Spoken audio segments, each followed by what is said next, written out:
మన solar system నుంచి start చేస్తే ఎంత పెద్దదండి మన యూనివర్స్. ఇమాజిన్ కూడా చేయలేరు and you will stop, your brain will stop thinking there. For suppose ఇప్పుడు సన్ డిసపియర్ అయిపోయిందండి, ఆ క్షణం నుంచి ఏమేమి జరుగుతాయి మనకు. సన్ డిసపియర్ అయింది అనేది కూడా మనకి తర్వాతే తెలుస్తుంది. ఫుల్ లెంత్ ఇన్ఫర్మేషన్ కన్జ్యూమ్ చేయలేకపోతే దీని నుండి జనరేట్ అయిన ఇన్ఫర్మేటివ్ క్లిప్స్ కోసం లేజీ మసిల్ షార్ట్స్ అనే ఛానల్కి సబ్స్క్రైబ్ చేసుకోండి. ఇప్పుడు మనం మాట్లాడుతున్నాం కదా, ఆఫ్టర్నూన్ అవుతుంది కదా. ఫర్ సపోజ్ ఇప్పుడు సన్ డిసపియర్ అయిపోయిందండి, ఆ క్షణం నుంచి ఏమేమి జరుగుతాయి మనకు. ఇప్పుడు ఎగ్జాక్ట్ ప్రిసైజ్గా చెప్తాను చూడండి. ఇప్పుడు ఈరోజు ఇవాళ డేట్ ఎంత, 1 నవంబర్. ఓకే, ఇప్పుడు ఎగ్జాక్ట్లీ నవంబర్ 1. జనవరి 3కి మనం సన్కి క్లోజెస్ట్ ఉంటాం, పెరిహీలియన్ పాయింట్ అంటాం. ఓకే, ఇప్పుడు సపోజ్ మీరు సడన్లీగా సన్ని మాయం చేశారనుకోండి, మన అర్త్ స్పీడ్ ఎంత, రఫ్లీగా 30 km/s ఉంది. ఇప్పుడు ఆ స్పీడ్ తోటి మనం ఎగిరిపోతాం. we will lost in the space. మధ్యలో ఏదైనా స్టార్ వస్తే ఆ స్టార్ కింద గుద్దుకుంటాం, అన్నీ ఎగిరిపోతాయి. మన సన్ కాదు, మన అర్త్ కాదు, every planet will disappear. They will not have any orbits at all. We are in the orbit because there is sun. Sun is gone, మనం తిరుగుతున్నాం కదా, అది పోతే. ప్లస్ ఇంకో చిన్న పాయింట్ ఇక్కడ, సన్ డిసపియర్ అయింది అనేది కూడా మనకి 8 minutes తర్వాతే తెలుస్తుంది. అప్పటి వరకు ఆర్బిట్లోనే ఉంటుంది. బికాస్ స్పీడ్ ఆఫ్ లైట్, ఆ ఇన్ఫర్మేషన్ రావాలి కదా, సన్ పోయిందని అర్త్కి తెలియాలి కదా. అర్త్కి ఎప్పుడు తెలుస్తుంది తెలుసా, 8 minutes తర్వాతే తెలుస్తుంది. 8 minutes తర్వాత immediately will be throne out of our solar system, including all other planets. మిగతా ప్లానెట్స్ కూడా ఎగిరిపోతాయి. ఇంకా దాని తర్వాత ఏమవుతుంది నేను చెప్పక్కర్లేదు. క్లైమేట్ డూమ్డ్, యా, టెంపరేచర్ పడిపోతుంది. ఓకే, మనకి సోలార్ రేడియేషన్ కావాలి ఫోటోసింథసిస్ అవడానికి. సరే మనం ఇంటెలిజెంట్ ఉన్నాం, మనకి ఆక్సిజన్ పోతుంది. ఓకే, ఆక్సిజన్ నెమ్మదిగా పోతుంది. It's will not be very immediate, but slowly the life will go down. There will be nothing here.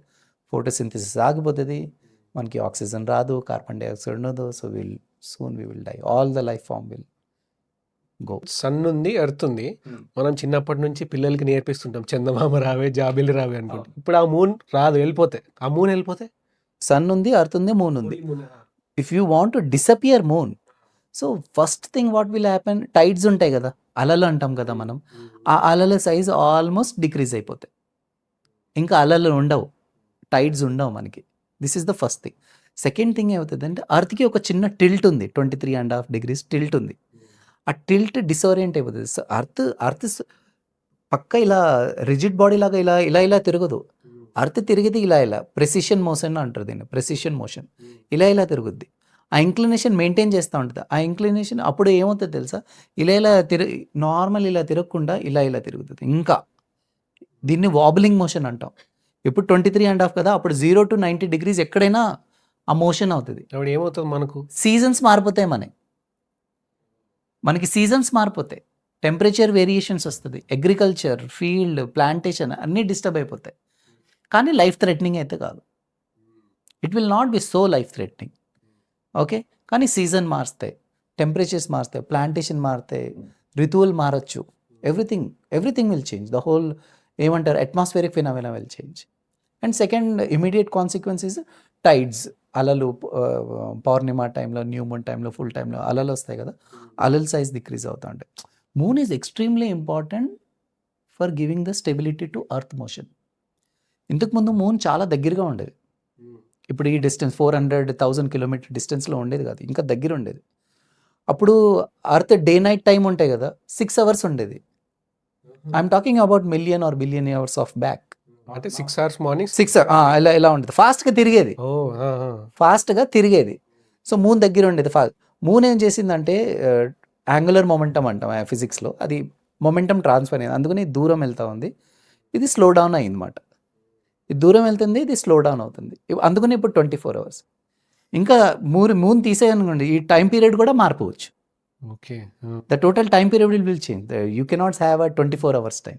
It will be more slower than that. అది ఎఫెక్ట్ మీకు మూన్ వెళ్ళిపోతే కనుక. Nice. So moon is very very important to give the stability of earth rotation. Earth చుట్టూ తిరుగుతుంది అంటే కరెక్ట్‌గా ప్రిసైజ్‌గా ఇలా తిరుగుతుంది అంటే moon is responsible. So, respect moon.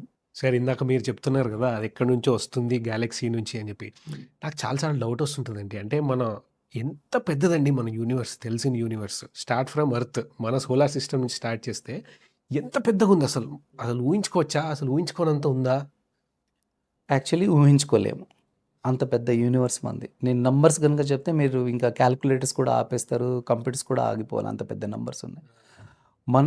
మన సన్ ఉంది. మన సోలార్ సిస్టమ్ సైజ్ తీసుకుంటే ఆల్మోస్ట్ 40 పార్సెక్స్ అని అంటాం. Simple 40 parsec. మన గ్యాలక్సీ సైజ్ చూసుకుంటే it's like 60,000 60 kilo parsec. 60,000 parsec. Parsec is like 3.26 light years. 1 light year is like 10 power 18 kilometers. Roughlyగా 10 power 16, 10 power 17 kilometers. అంటే 10 పక్కన మీరు ఇంకా 17 జీరోస్ పెట్టాలి. ఓకే. అర్త్‌లో మనం అది ఇమాజిన్ కూడా చేయలేం. అంత పెద్ద డిస్టెన్స్. మన solar system is 40 parsec. 40 into 10 power 17 kilometers. మన Galaxy size is 60 kilo parsec. 60,000 తర్వాత 10 power 17 కిలోమీటర్స్.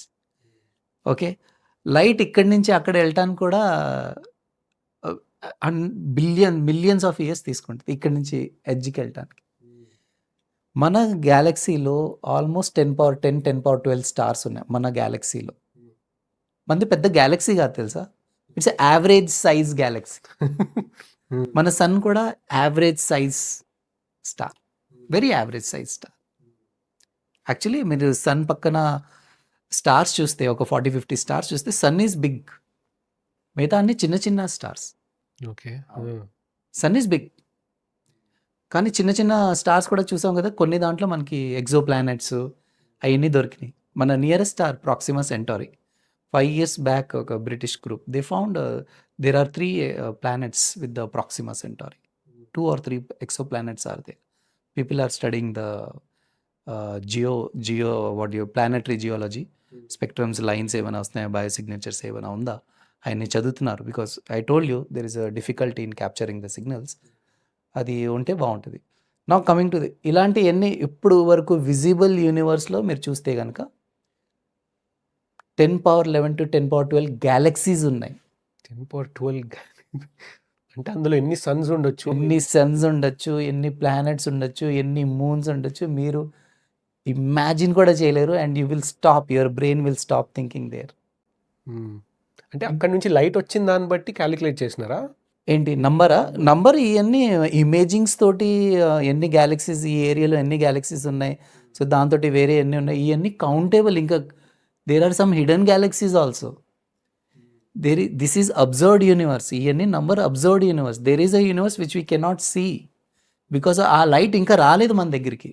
ఓకే. ఆ లైట్ మన దగ్గరికి ఇంకా రాలేదు. రీసెంట్లీ JWST లాంచ్ అయిన తర్వాత they have detected a very young galaxy. Young galaxies అంటే it is situated at a very large distance, చాలా దూరంగా ఉంది. మన universe age, observable universe age మీరు తీసుకుంటే close to 14 billion years. 14 into 10 power 9, 14 billion years. ఆ లైట్ సిగ్నల్ ఆ galaxy నుంచి ఆ లైట్ సిగ్నల్ అంటే ఆ గ్యాలక్సీ ఎప్పుడు పుట్టిందంటే just 300 million years. When universe was just 300 million years అప్పుడు పుట్టింది. అప్పటి నుంచి సిగ్నల్ వచ్చింది. So it's a big universe. Okay. I cannot give you a number also. Number వెళ్ళిపోతే it's 10 power 9, 10 power 10, 10 power 12, 10 power 13, 10 power 15. ఇది observable universe. And our universe is accelerating. అంటే కొన్ని photons ఇంకా మన దగ్గరికి రాలేదు, చాలా లైట్ మన దగ్గరికి రాలేదు. అక్కడ ఏముందో మనకి తెలియదు. So it's a very big thing. It's a very big thing.